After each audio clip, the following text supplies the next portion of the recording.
Hello world, welcome back to another Hack This Site walkthrough video. In this video, we'll be walking through all the forensic missions. Let's get into it. We're going to start off here with Forensic 1, First Time Go.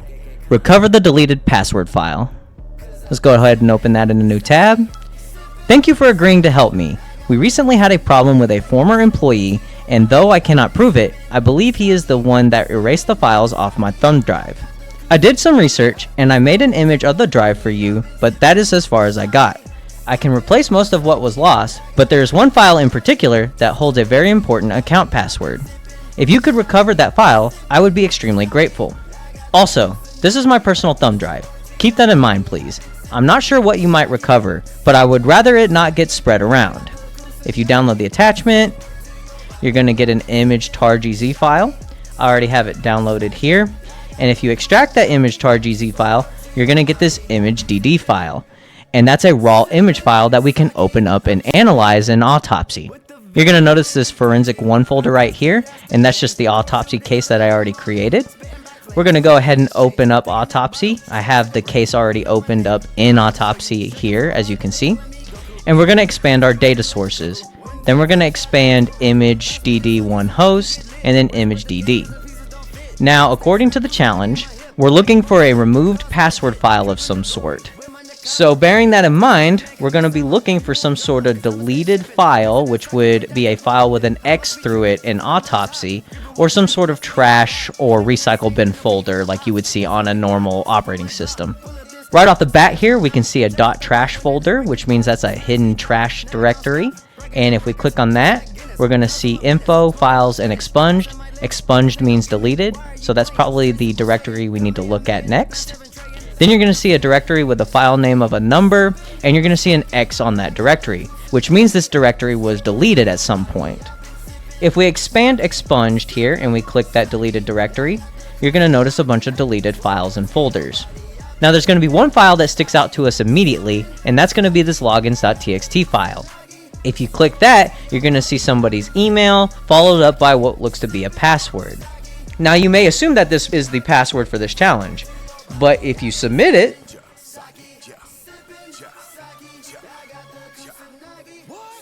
you're going to get an error.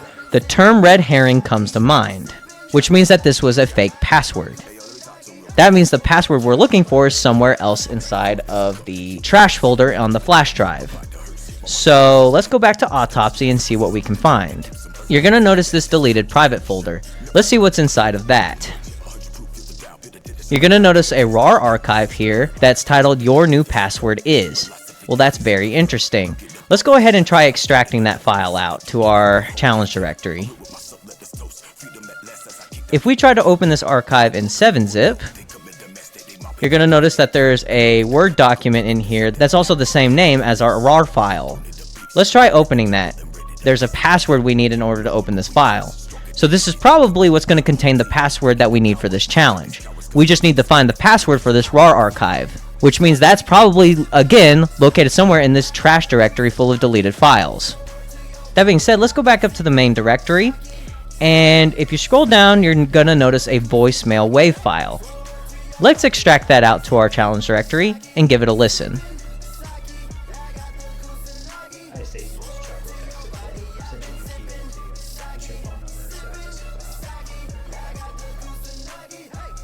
I don't know if you were able to hear that quite well, but basically it was a tech support dude saying that we need to use our phone number to open up a specific file. Well, if we assume that file to be the RAR archive, we just need to find whatever phone number the tech support guy is talking about in order to use that as the password to open up the RAR archive.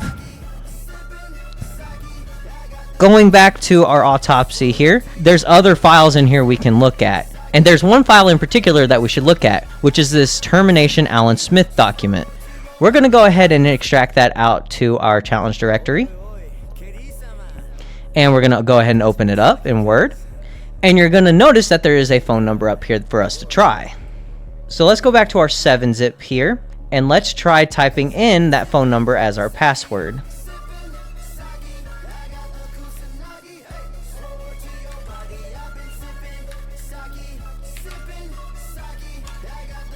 And that ends up being the phone number that we need in order to solve this challenge. It says your new password is whatever this is. And since I don't have Office activated, I'm going to have to type it out to a separate file.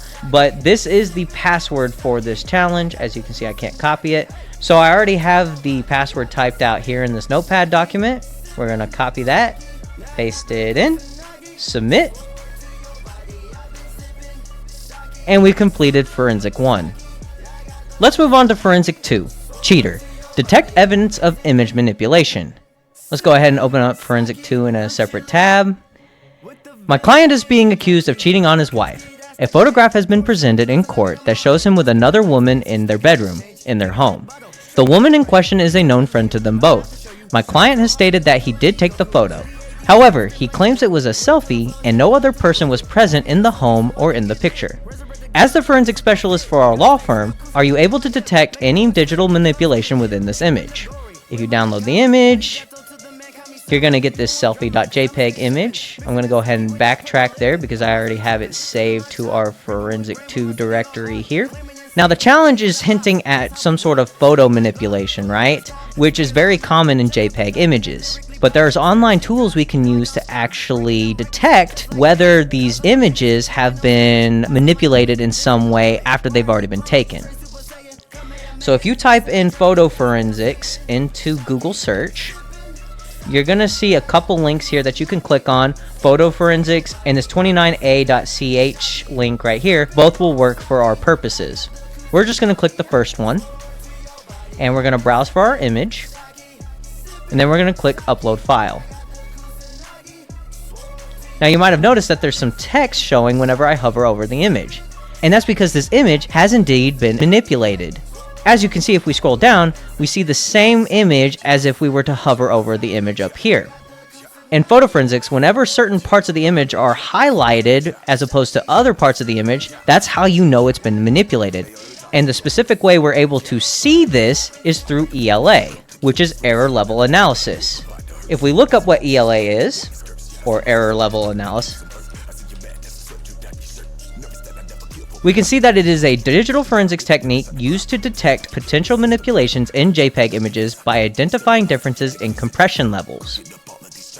With that being said, in the ELA compression of the image, we can actually make out our password, ELA for life with 2 bang symbols after it. So that's what we're going to type in as our password right here, ELA for life, exclamation mark, exclamation mark, then click submit, and you solved the challenge. Now let's move on to our final forensics challenge, Forensic 3, PapaSmurphey's Pizza. Examine copied files for evidence. Let's go ahead and open Forensic 3 in a new tab. The local police just arrested a suspect believed to be the notorious PapaSmurphey, an online pizza trader.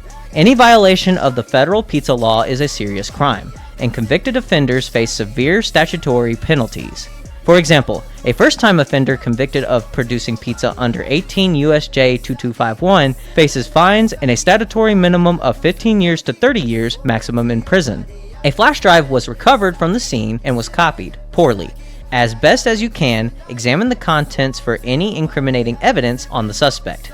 This challenge has several steps. The completion password will look like this, HTS the answer. Alright, if you download the file, you're going to get this Forensic 3 RAR archive. If you extract that archive, you're going to get this flash drive folder. Now the first thing we want to look at in this flash drive folder, as there's a lot of files in this directory that have nothing to do with the solution, is this siggies.txt file. What this siggies.txt file represents is a hint towards what we need to do to solve this challenge. You're going to notice that it's full of file signatures. Well, what does that indicate? It indicates that this is probably some sort of file carving challenge. However, there's a lot of files in here to carve through, and I don't think this fuse hidden was originally part of the flash drive. It could have been, I can't remember, but just ignore that file, it's not important. What is important is this shh.jpg image. As you can see, this is 10,000 kilobytes, which is significantly larger than any other JPEG file in here. And if we click on it, we notice that it's not really anything special. It shouldn't be that large, which means whatever files are embedded in whatever file that's in this directory is probably in this JPEG file due to its large size. We can easily test our theory out to see if this is the actual file that we need to carve through. What we're going to do is we're going to navigate to Forensic 3 in our Kali box, which I already have it here. As you can see, this is the directory that's the same as this one on my host device. What you're going to do is either run binwalk or foremost on our JPEG file. We're just going to do foremost for simplicity's sake. If we see into the output and then JPEG, you're going to notice that there's two JPEG files. The zeros is probably our original JPEG. If we view the files, yes, our 0 JPEG here is indeed our original. But then we have another JPEG file that says glosme. What could that be? Well, I can tell you right now it is not the password for this challenge. But it is indicative of something else. Now this file is much larger than just two JPEG files, because this JPEG file is embedded within this JPEG file. So what could that possibly mean? Well, it could mean that our file carving tools are simply not picking up the other files, for one of two reasons. Either it doesn't recognize the headers of some unknown file type embedded within the file, or the file header itself for the embedded files could potentially be corrupted. Well, that's gonna suck, because if it is, then any of the file signatures inside the Siggy's file here could be relevant. Now, obviously, we're gonna probably look at the most obvious ones first, you know, images, archives, sound files, video files, stuff like that, because typically in these challenges, it's not gonna be more than that. It's gonna be some sort of basic, recognizable, common file that we need to extract or fix. That being said, how do we go about figuring that out? Well, I did us the trouble of that by going through kind of manually and trying to figure it out. I did all the common file types, JPEG, PNG, but remember, it couldn't actually pick up any of those files by default, so you need to look for subsets of the magic headers. So for PNG, we know that the PNG header is PNG and then some other recognizable hex characters, so you would look for maybe NG in case the first byte is messed up, and so on and so forth. Now you can do this programmatically, but you don't have to. There's actually a very solid hint to know what type of other file is embedded within this JPEG image that is corrupt. Remember, the original archive for this image that you download is a RAR archive. If we look up the RAR file signature, we know that it starts with these bytes.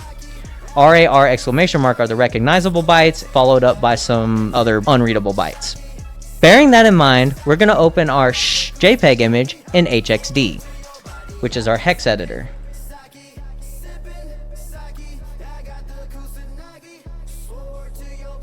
Now what do we want to look for? Well, if we look for RAR exclamation mark, like our header has here, and we click all, search all, we're not going to find anything. However, if we take a subset of our string there, remember, we're assuming that it's corrupted, right? If it wasn't corrupted, then foremost or binwalk would have picked up on the file and would have been able to carve it. So we're just going to start subtracting out parts of the header. And it could get to the point where we actually need to do the hex values instead. But we don't actually need to, and I'll show you why. Now let's click search all. And the one we're interested in is this one right here. Even though there's no plain text strings to kind of indicate that this is a RAR file, and that's just due to the compression method that they used, they wanted to cover it up as much as possible so we couldn't tell that there was a corrupted file in here. All you're going to do is overwrite this Z with an R. And then when you click Control S, and then we go back to our Kali box, and we'll go ahead and just run binwalk on our JPEG image. I need to actually navigate back out to where the image is. There we go, and we run binwalk on that now. You're going to notice that we actually do get a RAR archive file back. So now if we do ls and we navigate into our JPEG extracted folder, and we do file star here, our RAR archive is this 7E5A file. What we're going to do is we're actually going to come back to my host device here, and we're going to go to our binwalk extracted folder here. We're going to rename this to .rar like so, and then we're going to try to open it with 7-zip. As you can see, it's password protected. Do we know what the password is? Well, actually we do. If we go back to our foremost output, and we go inside JPG, what do you think that second embedded image was? This is the password for that RAR archive.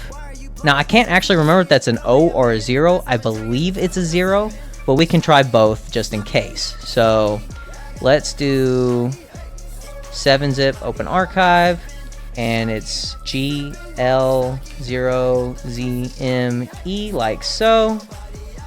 That ended up opening our RAR archive for us. And you're gonna notice a bunch of JPEGs in here. None of these are important, as you can see. What is important is the non-JPEG image in here, which is this DNM login TXT file. If we double click that to open it, we find our flag. You caught me. We'll copy that, paste it into our password submission, and submit. And we've completed Forensic 3. Alright, if you enjoyed the video, drop a like and subscribe to the channel to show your support. Turn on post notifications to get regular injections of cyber content directly into your feed. Check out our Patreon, join our Discord, and follow us on Twitter. Links in the description box down below. And leave any feedback or questions in the comment section down below. This is Almond Milk. Thanks for watching. Goodbye, world.